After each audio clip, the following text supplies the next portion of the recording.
I am the founder and executive director of hagadotcom. I'm joined by our director of partnerships, Rebecca Missel. And we are really excited to welcome Mark Gerson as our guest today. Mark has written a fabulous book on everything that you would ever want to know about the Passover Seder and so much more. And so we're going to have a conversation about his experience and writing the book. So to give you a little bit more background about Mark, Mark is the founder of the Gerson Lehrman Group and has been a founder and seed investor in a variety of companies in a variety of industries. He is the co-founder and chairman of United Hatzalah, providing medical care in Israel. His articles and essays have been published in the New Republic, Commentary, the Wall Street Journal, USA Today. Mark also hosts the popular podcast, The Rabbi's Husband, and lives in New York City with his wife, Rabbi Erica Gerson, and their 4 children. So welcome, Mark. Thank you. It's so great to be here, Eileen. Yeah, great to have you. So Mark, you and I got to know each other a little bit last month, and the first thing that we knew about each other was that we both love Passover. So can you tell us about your practice of Judaism growing up and how you fell in love with Passover? Yeah, absolutely. So, I grew up in, as I was just emailing with Susan in the chat, I grew up in, not far from her, I grew up in Short Hills, New Jersey. And so of course we did Seders every year. And then it was about 15 years ago when I was actually having a cigar with my friend, Jeff Balaban. And he said, why don't we study the Haggadah? So we took it out and we started to study.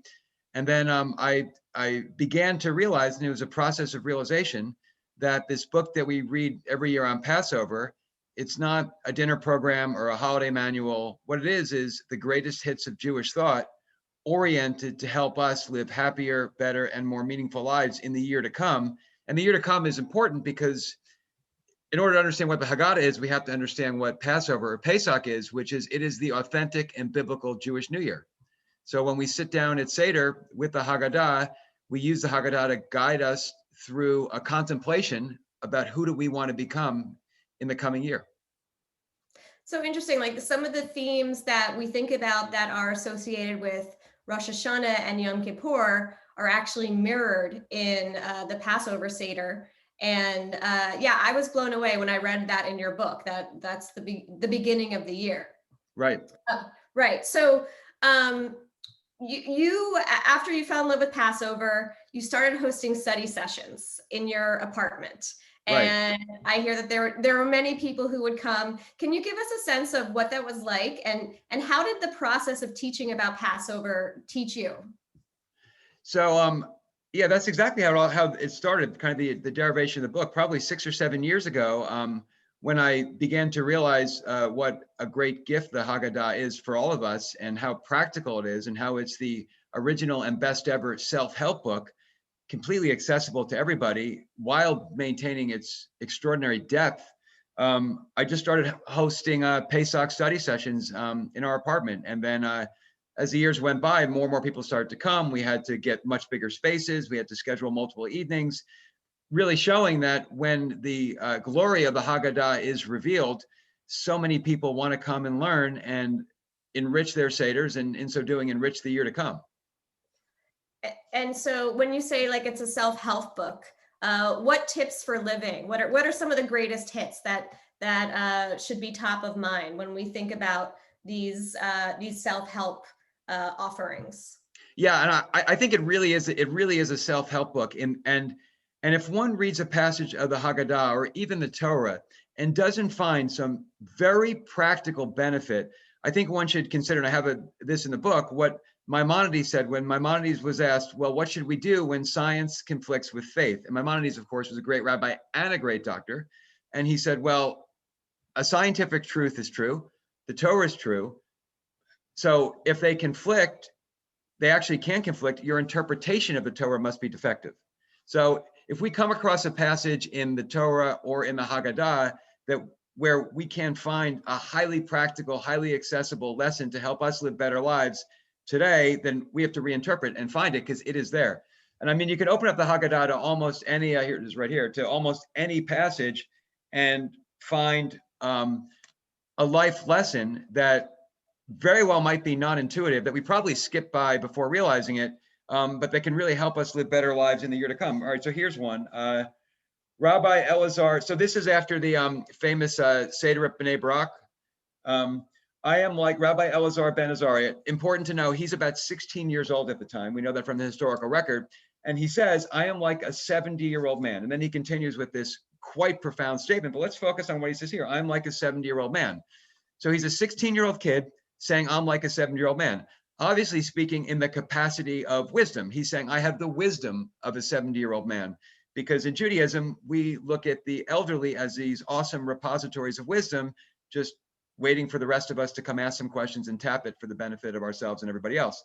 So many of us we were bragging adolescents, we've had bragging adolescents in our lives, we're familiar with bragging adolescents, and we all hope that the bragging of an adolescent is a phase that one goes through quickly en route to something more mature and better.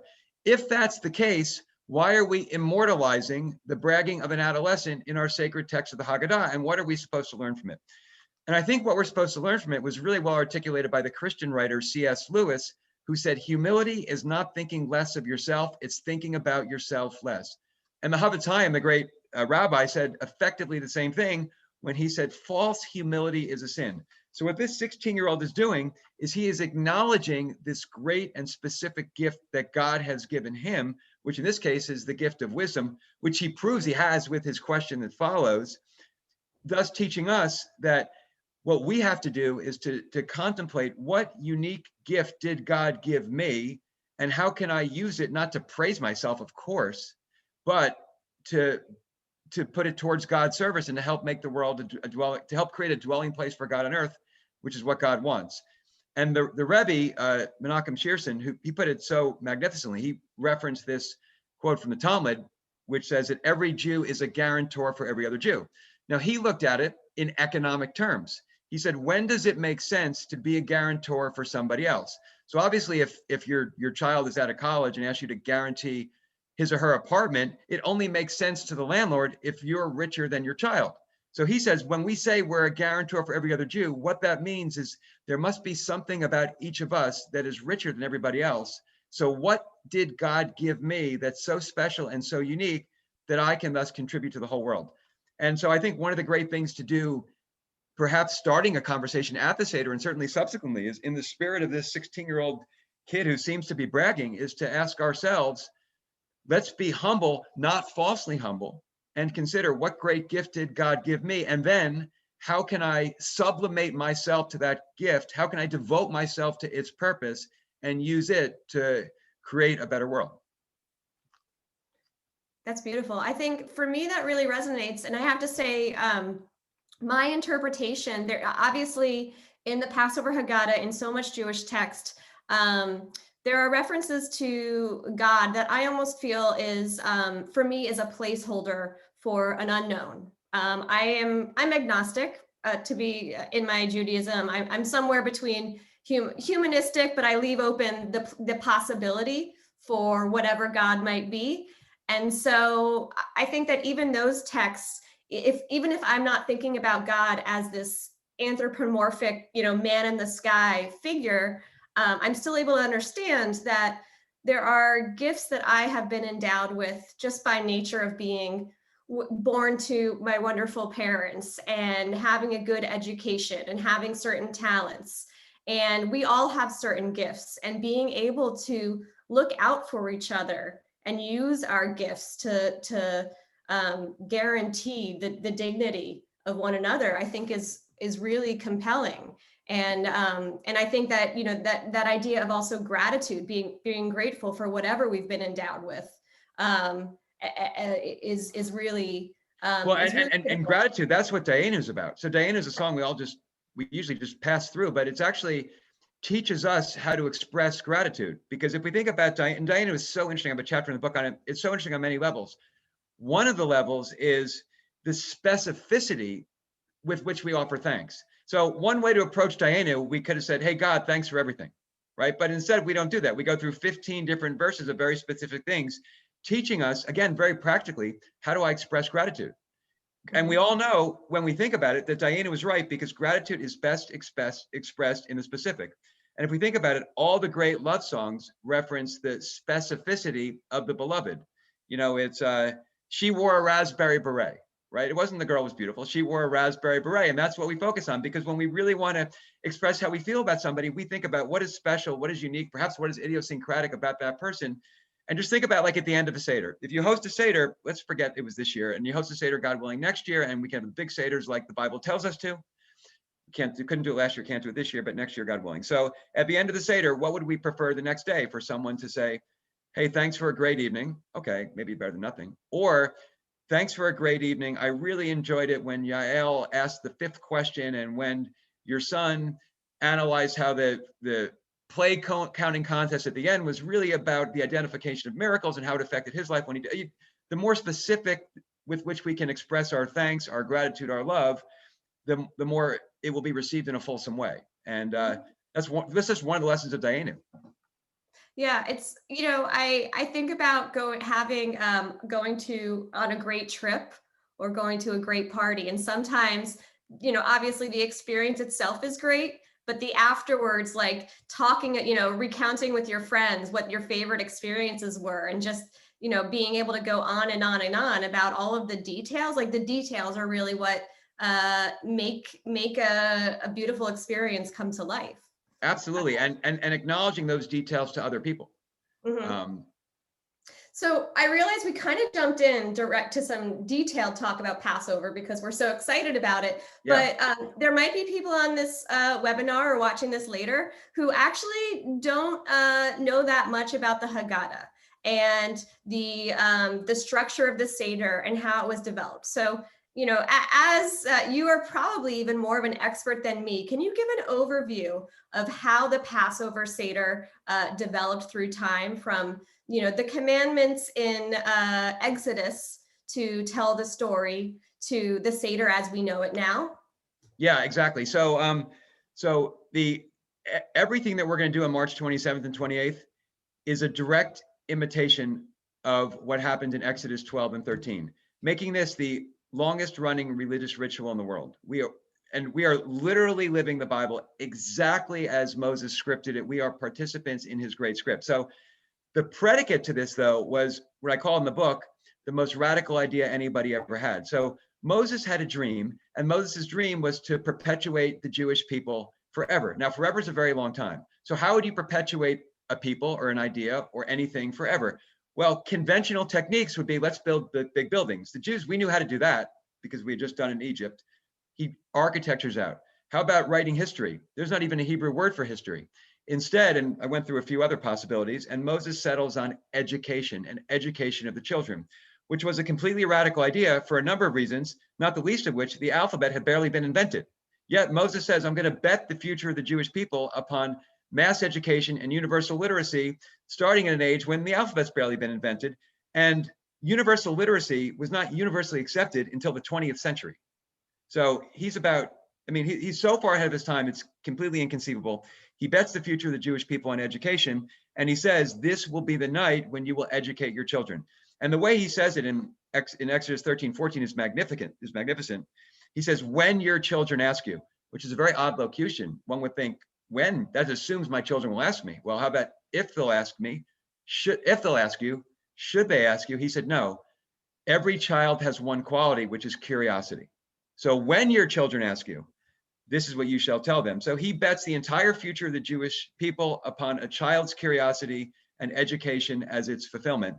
And then, and the Seder, exactly as we're going to experience it, is ordained in Exodus 12 and 13. And the Haggadah probably started getting developed. No one has any idea. It probably started getting developed between 2,000 and 3,000 years ago, but no one knows. It clearly evolved from the Exodus text itself, and then settled at some point, and then the remarkable thing is not the differences in the Haggadah between point A and point B in history, or between point A and point B in geography. The remarkable thing is a continuity. The remarkable thing is that if Jesus or Moses, probably literally Moses, were to walk in to Susan Seder in Basking Ridge, he would feel entirely comfortable. I mean, that's a staggering thing. I mean, putting aside language, potential language issues, or maybe not, any Jew from over the last 6,000 years would feel comfortable in any Seder at any subsequent point and anywhere in the world. So this is the great conversation that we have both vertically with Jews from previous times. I didn't say historically because we don't have a concept of history. We have a concept of memory. History is what happened to others, but we have a concept of memory. That's what happened to ourselves. So Jews in previous times, as well as Jews around the world today. This is our great conversation piece, and it's what's kept us literally on the same page forever. Yeah. It's really amazing because I see the Haggadah almost as this, the concept of the Passover Seder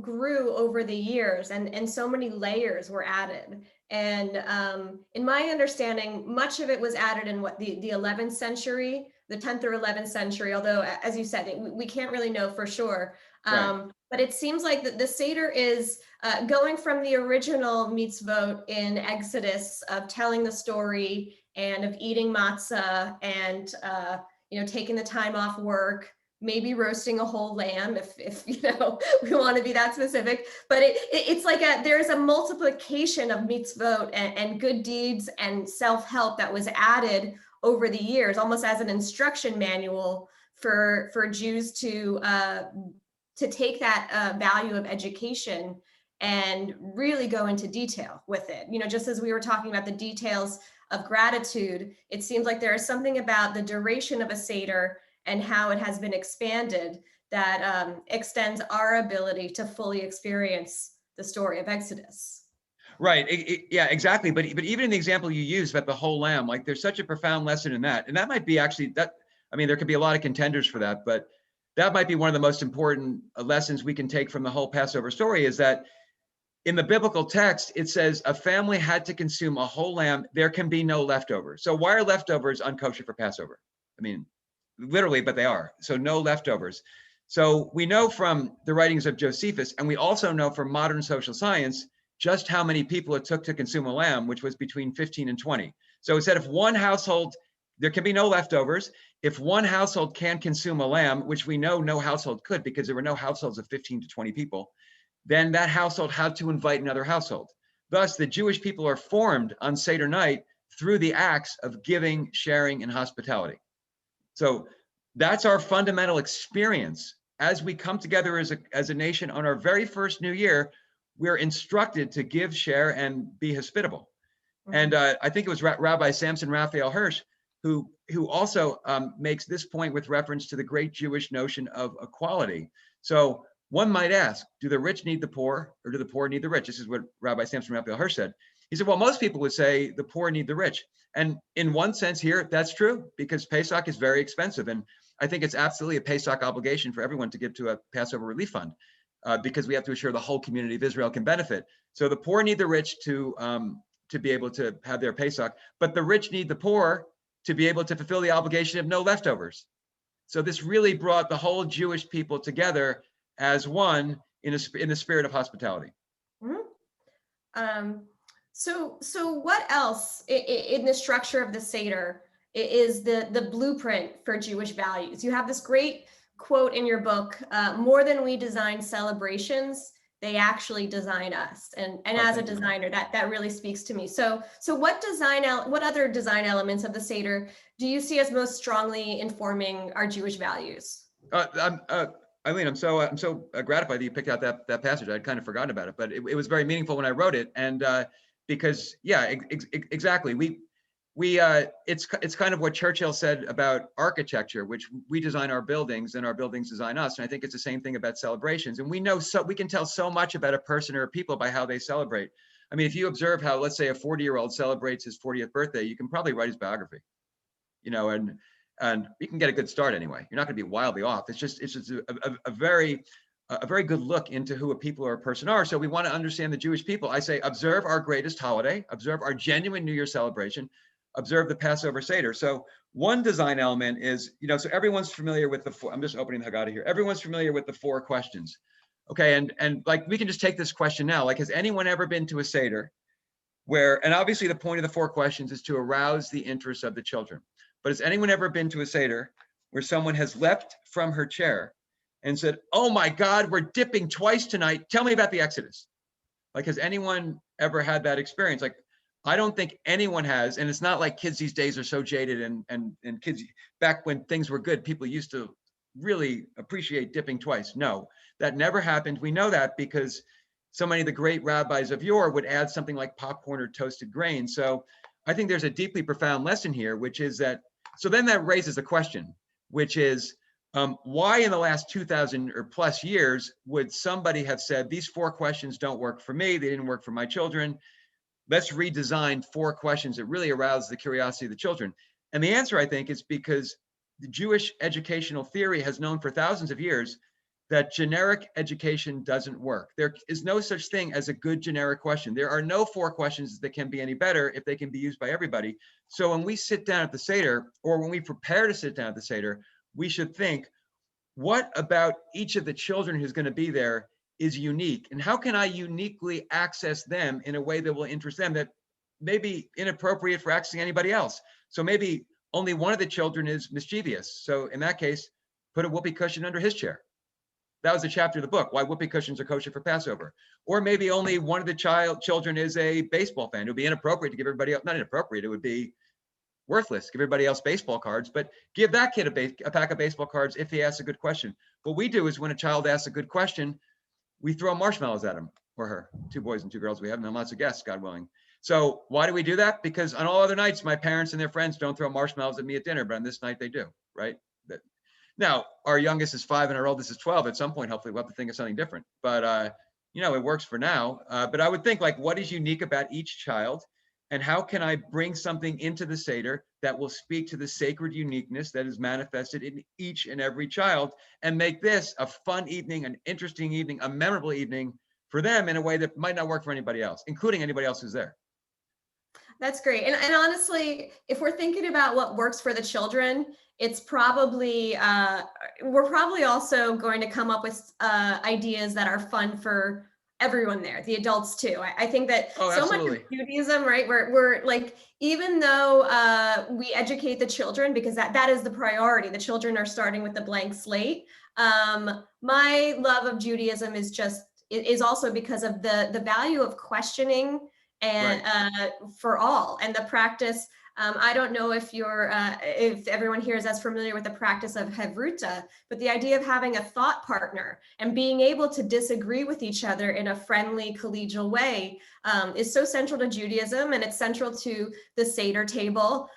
It's so important to me. I actually talked about it in my wedding vows with my husband, about how I see him as my ultimate Havruta.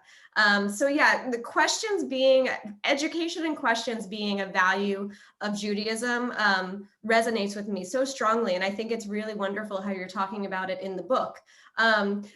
This leads me to also the 4 children. But before I go into there, I do want to say there in the chat, there was a question about the recording. We are going to share the recording of this session afterwards, because I know Mark is just there's so many ideas. Somebody said they can't take notes fast enough. So you'll get the recording of this afterwards. So it's all in the book. Yeah. So except what I learned subsequently, which is an important point. The Haggadah is an endlessly generative text. And I realized that I didn't finish the book. I submitted the book and it got published. But then as soon as I submitted the book, I opened up another doc of things that I learned subsequently that I put in the next edition. So it's truly endlessly generative. And anyway. Yeah. Let's talk about the 4 children, because I know a lot of people who find that section of the Seder confusing. It doesn't resonate, or it might even just be a little bit maddening. Another quote that I just loved from your book is the possibility to interpret that the children are not different people, but the same person at different stages of life. So so talk to me about that, and different ways that the 4 children text can be best experienced.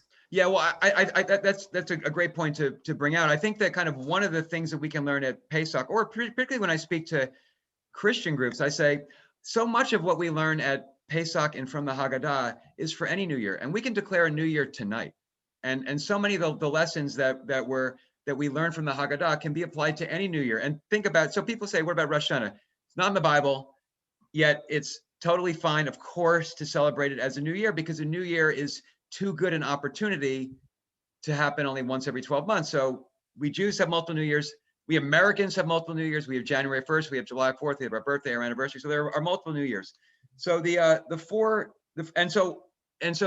point that some make, or the interpretation that some have, and multiple interpretations of the same passage can be different and all true, but one of the interpretations of the 4 children is that it's the same person at different stages in his or her life. I think that could be true, but they're also 4 very different children. But a lesson we can learn from the interpretation that there's the same child at different stages in their life is, we very often can take inventory of ourselves right now and say, wow, I was a really different person now than I was 20 years ago. And I think everyone would say that in some respects. But then we should also consider, I'm going to be saying the same thing 20 years from now or 10 years from now, but now I can do something about it. So what kind of person do I want to be in 10 or 20 years? Because I'm not going to be the same person. Kind of the presumption is I was different then, but I am who I am now. But that actually makes no sense, right? Because we know we're going to say the same thing at a future point. The opportunity now is to craft that future self, because that future self will be different than the present self. So the four children. Now, one of the great questions is, why are there 4 children? Well, 4 is a great number in Judaism, probably because it derives from 40, of course, and it's a Jewish number of completion because it takes 40 weeks to conceive a child, probably. Conception of birth is 40-week process, as we parents all know. So, so that's probably why it's a number of completion. That might explain why it's not 3 or 5 children. But I believe it's 4 children because the night is too short for there to be 400 million children. Because what it's teaching us is that every child is unique, every child is different, and that when we educate our children and when we teach our children about this great holiday, we have to do so in their capacity as a unique person. So there are 4 children, but 4 is a proxy for an infinite number of children. But this reveals a great truth from Judaism, which is, why isn't there 1 child? One would think a religious tradition would have, here's the question, here's the answer, here's how to do it. So why do we have effectively an infinite number of children? Because what it's teaching us is that our God, of course, is one God, of course, but our one God is a big God. And there are many ways to experience a big God. Just like if you were going to go visit Basking Ridge, New Jersey right now, there would be many ways to get there. So if there are many ways to get to Basking Ridge, think about how many more ways there are to get to God. So what this is teaching us is that, so Paul Johnson, the great Catholic historian, said that, I think the quote was something like, it's in the book, said that Judaism is a perfectly constructed machine for the mass production of intellectuals. Okay, and there's a certain truth to that, right? But that is by no means the only way, or even the best way, by no means, to approach God. So some people would have said, I'm really enjoying this right now, but some people would have said, this is too intellectual for me, I'm going to sign off. And they would have dropped off. What they've done, maybe they would have accessed God through music, or maybe they would have accessed God through mysticism, or maybe they would have just said, I'm going to go build something, because I access God through what I can create with my hands. It's all good. So what we have to acknowledge with the 4 children is that there are many pathways to God. And if one pathway is not working for some child, the worst thing we could do is to force that child into that pathway, because there will be a pathway that works. So let's go find the one that works. So so we have the 4 children. These are 4 archetypes, and there's so much to be learned from each one, and we could discuss all of them, but I'll just pick one of them now, because each one of them is just absolutely so fascinating and so useful, and they're all obviously in the book. But so here's the son, and here's the last 2 sons are the misinterpreted sons at most Seders. So the last son's the most misinterpreted son, although the simple son's also misinterpreted. As for the son who is unable to ask, you must initiate the subject for him. So who is this son or child? Who is this child? It's definitely not a 3-year-old, because how do we educate a 3-year-old? A 3-year-old cannot understand a discussion like we're having now, of course. How do we educate a 3-year-old? We have that 3-year-old smell the smells, taste the food, listen to the music, and really see the love in the room, see the relationships, and let them understand what's going on in whatever pre-articulate way they can. It's definitely not a 3-year-old. So who's the son who's unable to ask? Well, the great Rav Levi of Berdichev, when he came to, and he was one of the greatest rabbis of his era, when he came to this part in the passage, he would become very pensive and very prayerful and almost very sad. And then somebody, one of his Seders, finally said to him, Rabbi, why are you becoming so serious, so serene, so why are you stopping here? He said, this is for the children. He said, no, it's not. He said, I'm the son who's unable to ask. He said, I am right now praying to God to give me the wisdom and the strength to know what questions I can be asking and I should be asking. And I think that when we think about our lives and we consider the mistakes we made and the opportunities ahead of us, we can come to a realization that when we made a mistake, it's almost always because we didn't ask the right question.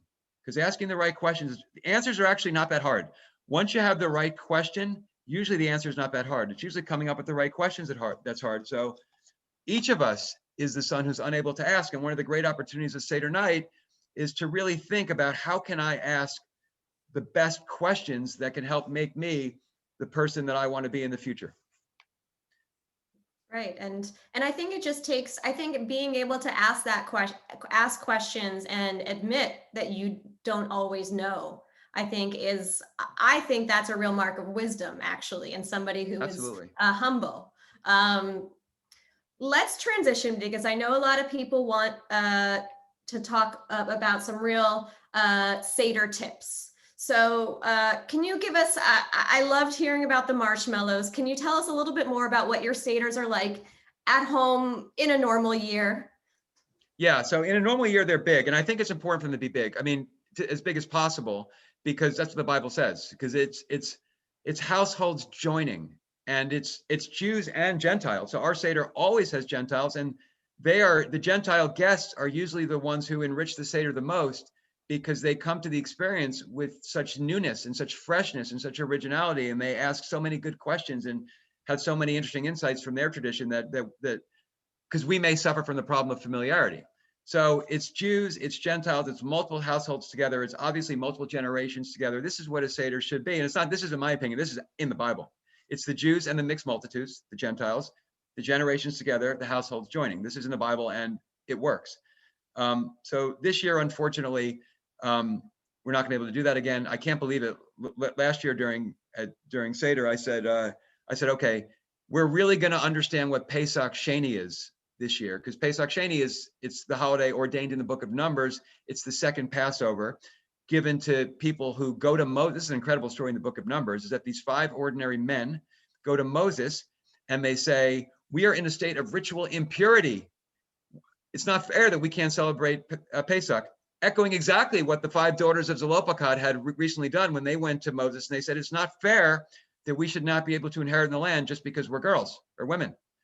And in both cases, and this is just a great Jewish story, definitely we're telling at the Seder, it's all about the book because it teaches so much about the nature of Jewish inquiry. In both cases, about the people of Pesach Sheni who said it's not fair that we can't celebrate in a state of ritual impurity, and the women who said that we want to be able to inherit in the land, it's not fair. They go to Moses. Moses says effectively, let me ask the boss. And God says they're right. And God changes the Torah in accordance with the request of these regular people. So I think when we come to this year's Seder, it's going to be smaller than usual. That's unfortunate, but so it should be a big Seder. It won't be, but I think we should really focus on preparation. So this might be the year of preparation, and not the kinds of what do I have the right number of eggs or whatever, like the kind of preparation that we're doing now, kind of the existential preparation, and study the Haggadah like this before the Seder, because the Seder can't be that big. Study it before. You know, one of the aspects in the book I talk about with regards to preparation is the night before Seder, and I recommend this for everybody. So the night before Seder, and obviously this can be done in COVID times, the night before Seder, we're supposed to cleanse our homes of all hametz. This should not be a mindless ritual. This should be a deeply mindful ritual, because what are we doing? So we know that if we leave bread out on the table for 4 days, we don't want to eat it. However, if we leave matzah out because it's salted, it's no problem 5 years later. So hametz represents impermanence, and unleavened bread represents permanence. So when we cleanse our homes of hametz, we are getting rid of the impermanence in our lives for a week. And we do it the night before with a candle, a feather, and a pan. And then in the morning, we burn all 3, the feather, the candle, and the pan. Leading to the question, why do we burn them? Okay, we burn the feather and we burn the pan because they touch the hametz, but the candle didn't. But we burn the candle too because the candle's only function was to look for negativity. So we have this very serious night, and we can feel the seriousness because it's by candlelight. Like you got to turn off the lights, use a candle by candlelight, because then the children can really feel, wow, this is different, this is serious. We get rid of the impermanence. We focus on what we want to be permanent. And then the next day we either burn or otherwise discard all 3 items teaching our children that we don't want to be the kinds of people that just look for negativity everywhere. And there's so much in the preparation that we can do that can really enrich and enliven the whole Seder experience that we might not ordinarily focus on in a regular year.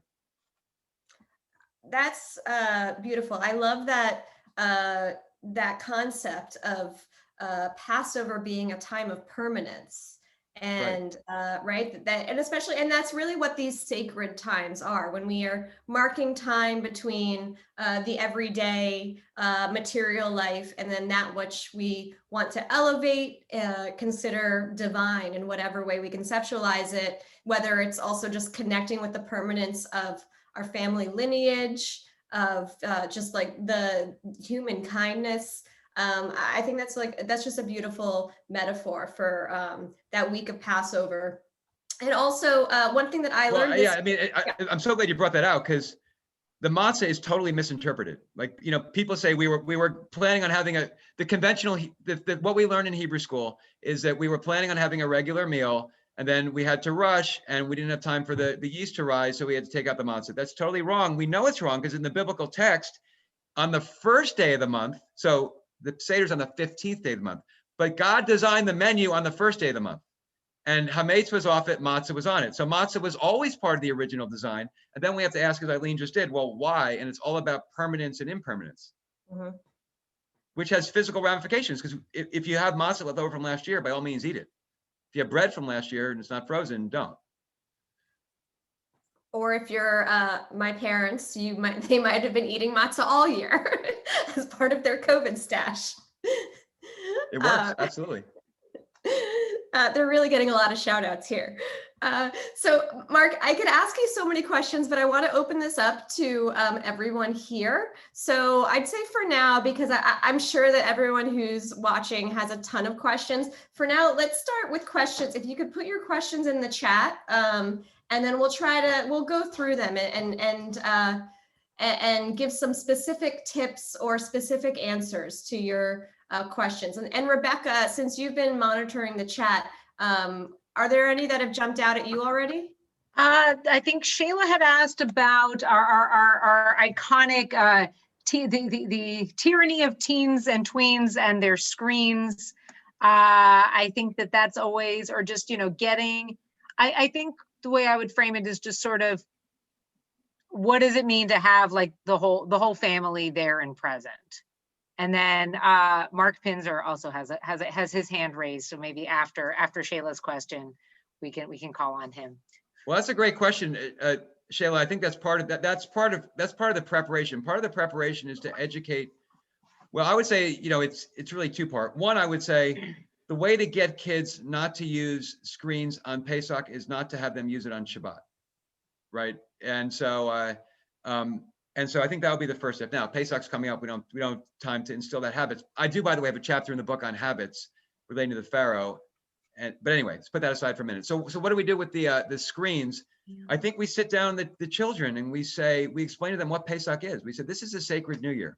This is the time, and really, it's really a sacred opportunity. It's not a New Year when we're going to like party, right? This is a sacred opportunity to really take inventory of who we are now and to discover, with the gift of this great ancient text, who we can be in the coming year. And there's plenty of time for screens and all that, but really not for this one night, because we're going to wrestle with some of the biggest ideas in our lives that can really help inform who we want to be and who we're going to be. And so let's give that idea the respect to just of availability, of accessibility, of presence. And I think it'd be hard for a kid to argue with that. Just for one night, let's focus on who we want to be within the context of this great guidebook that the Jewish tradition has given us. Also, Mark is shared his observation in the chat that just sort of is that we tend not to tell our children the story about Purim, where so many people also perished, and that right. That we want to sort of not. I'm getting like a don't sugarcoat it kind of an answer there, Mark. If that's accurate? There's some other questions in the chat around how to sort of make Passover meaningful, as so for example, I found my status yesterday or this week about how apparently I thought a year ago I would be in a possible quarantine for a short period of time, and yet here we are a year later. So as we are on the precipice of this second pandemic Passover, what are some themes you would focus on to give people meaning as we're gathering again virtually? Well, I think one biblical requirement that we take very seriously this year is, well, every year, but to say particularly this year, I think it's Exodus 12:42, is that no, that might not be right, doesn't matter, but it says that the whole community of Israel has to celebrate Pesach, which means it's incumbent upon each of us to ensure that every other Jew has a great Pesach experience. And obviously Pesach's expensive. So we're talking about before about how contributions to Pesach relief funds, they've been going on for thousands of years and they're required, but particularly now when, because of COVID, so many people are housebound or close to it, it's important to reach out to people and in whatever way possible to include them in an authentic Pesach experience. And that might be at the event itself, or it may be through preparation. But I think this is really an opportunity to focus on the biblical requirement. This is a holiday for the whole community of Israel. This is a holiday that brings us all together as the Jewish people, and nobody can be left out. Yeah. But it's also a great point about not there's in all of Jewish teaching, there's no sugarcoating. I mean, the Bible certainly doesn't do it, right? I mean, the stories of the Bible bring out humankind in our glory and our despair, the best and the worst. It's all there. And I mean, I teach pastors every Tuesday at noon if anyone wants to join. And we were going through Genesis because they're not on the Parsha calendar. So we're going through Genesis and we're talking about Lot and his daughters. And one of the rabbinic teachings as to why the story of Lot being raped by his daughters is in the text. It says that we should learn everything from the Bible rather than from somewhere else. So there's no sugarcoating in Judaism. And, one aspect of the Haggadah where I think that's important is, it says that in every generation they rise up to annihilate us. So I think it's important to realize that this was directly from Exodus 15 in reference to Amalek. And I mean, as sadly, it's not even the word, but sadly, the Bible's been proven true that in every generation there is someone who rises up to annihilate us. So I think it's an important Pesach discipline in the spirit of Mark's question or comment about not sugarcoating, to say, okay, who's rising up to annihilate us now? The Iranian regime. But also for this Pesach, and for the last several years, maybe the last 10 years, something really special has happened. Something that I think is of world historical proportions, which is that we Jews have friends in the Christian community that we've never had before. I mean, right now there are millions of Christians who either want to or do attend Seders. There are tens of thousands, no one even has a number because it keeps growing so fast, of Christian Seders, of Christians who are rediscovering their Jewish roots and who have really fallen in love with the Jewish religion, the Jewish Bible, the Jewish state, the Jewish people, and they want to learn with us. And this is entirely new, and I think it's a blessing. So when we recognize the persistence of our enemies, I think we should also acknowledge this emergence of friends. Yeah, and I think also, it's important to think about the ways that we can be our own enemies, and that we can assign somebody as an enemy who's really not, or we can be so focused on assigning one person as an enemy and not realizing other ways that we might have challenged relationships.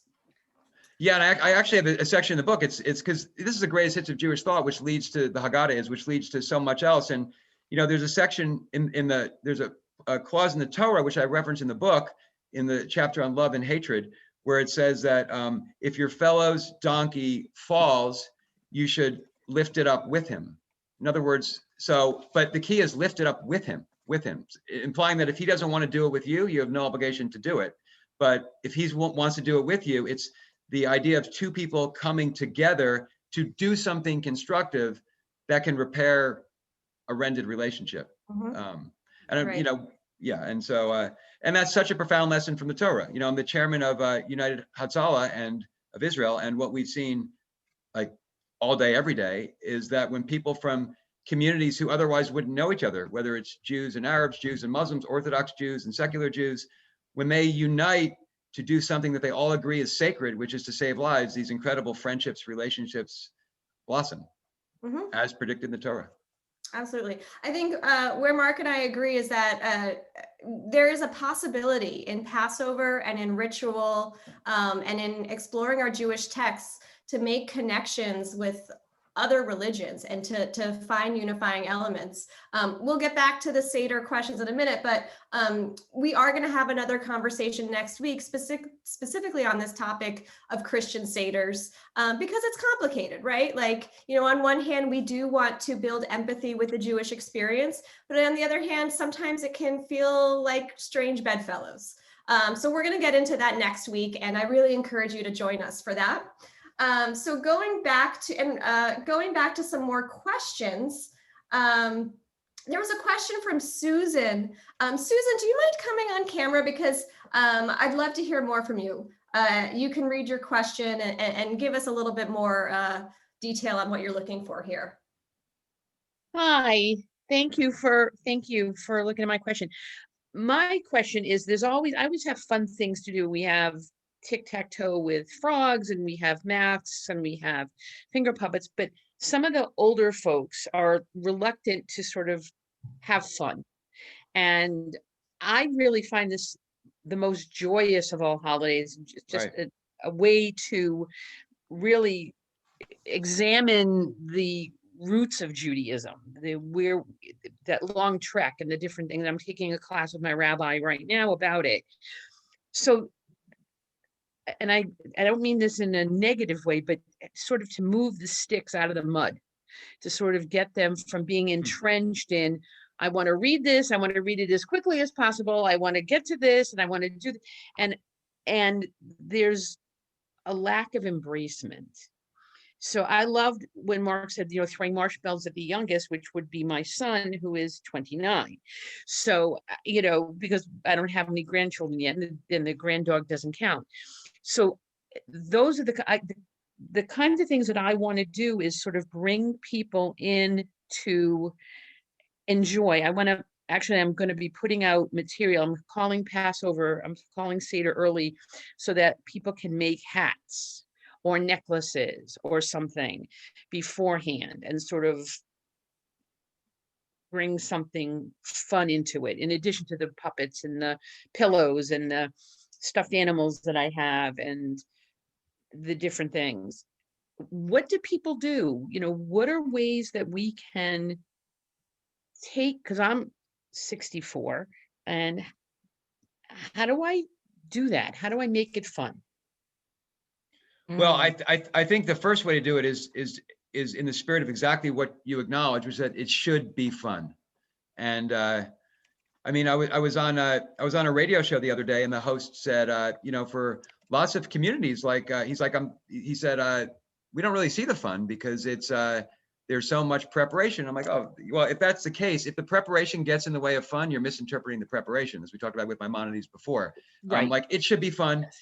Joy in the Torah is commanded. We are commanded to be joy. It's not suggested. It's not offered. It's commanded. We are commanded to be joyous. And this is our holiday, Sukkot too. This is our holiday of joy. We should be joyous. We have to be joyous. This is our festival of freedom. Of course we should be joyous. So if anything gets in the way of joy, get it out of the way. And God forbid, if someone thinks there's something about the holiday that should be less than joyous, that's just a misinterpretation of the holiday. So we can get that out of the way too.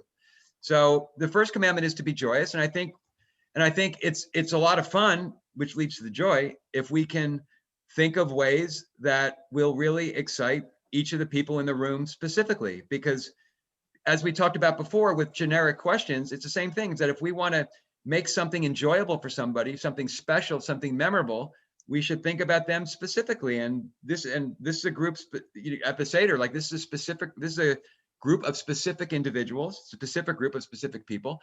How can we be responsive to that and create the best night of the Jewish year? And there's not going to be one answer, because it's going to have to be responsive to each of the people there. But if there are 10 people there, 20 people there, it's very doable. Okay. Susan, I would say one of the things that we always talk about, and I think that there's some great great comments in the chat too from Miriam and Philip and other folks. Yeah. Yeah. But I think what we always say is start with purpose and know your why and bring that to everything. And I think I think the sort of the way that what Mark just said, this idea of where we take from Priya Parker, that letting purpose be your bouncer, that the purpose creates sort of like a fence for the event, for the Seder, for the birthday party, for the wedding, for whatever it is. And then everything else sort of fits into that container. And I think that, you know, Eileen and I talk all the time about just how beautiful the Seder is and how wonderful and perfect it is for that creativity. And to make it, and like Miriam said here in the chat, you know, making it important to me. I think if you bring that love of Passover to your Seder, then that can help even those sticks in the mud. Well, and give them a job. There's a concept of joy as resistance, right? Joy is an affirmation of still being here, still thriving, despite all of those who have wanted to kill us, all of the challenges that we've faced, especially in this past year. Joy really is being able to stand up and say, I'm still here despite all of that. Rebecca, can you also share in the chat? We have some links. We have a comedy Seder that's filled with like skits. Sometimes it's about skits give people a permission to like take on a role and do things that they wouldn't normally do. We have some parody songs. Yeah, I think starting off and saying we are commanded to be joyous gets people to sit up a little bit more and pay attention. Eileen? Yes.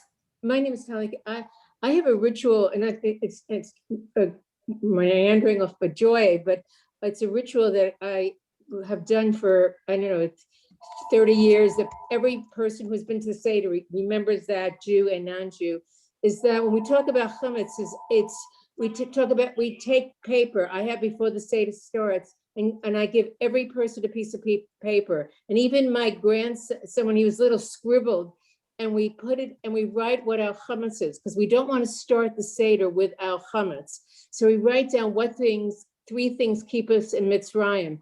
And then I live in Florida, so I go out at my line with a bowl. Actually, it's a pottery bowl, and everyone stands there, even little ones, and watches the fire of the burning of the chametz. So it's almost we're leaving Egypt before we even begin. I love that. I think, you know, on our blog, we respond to a lot of the questions that come up over the year. Rebecca wrote a great post about adding games to your Seder. I think we need to write a post about all the ways to bring joy to your Seder in such a hard year. Unfortunately, we're out of time for questions. I do want to share a couple last notes before we go. So if you're not familiar with hagadotcom, I'm just going to give you share two quick items with you. The first is that we have a library filled with just so many Haggadahs and videos, artwork, you know, music. You can download a full Haggadah or make your own. And we have a special Haggadah supplement that is filled with excerpts from Mark's book. And so I'm going to put the link to that in the chat, and I hope that you can download that. Another really important piece of information is that we are completely funded by our users. We don't have a ton of huge foundations donating to us. We're like public radio. It's important for us to be free for the community. And when you can, we really appreciate a little bit of support to help us manage the website, pay for Rebecca's time, do all the work that we need to do. And so this year, everyone who donates $54 or more is going to get a free copy of Mark's book.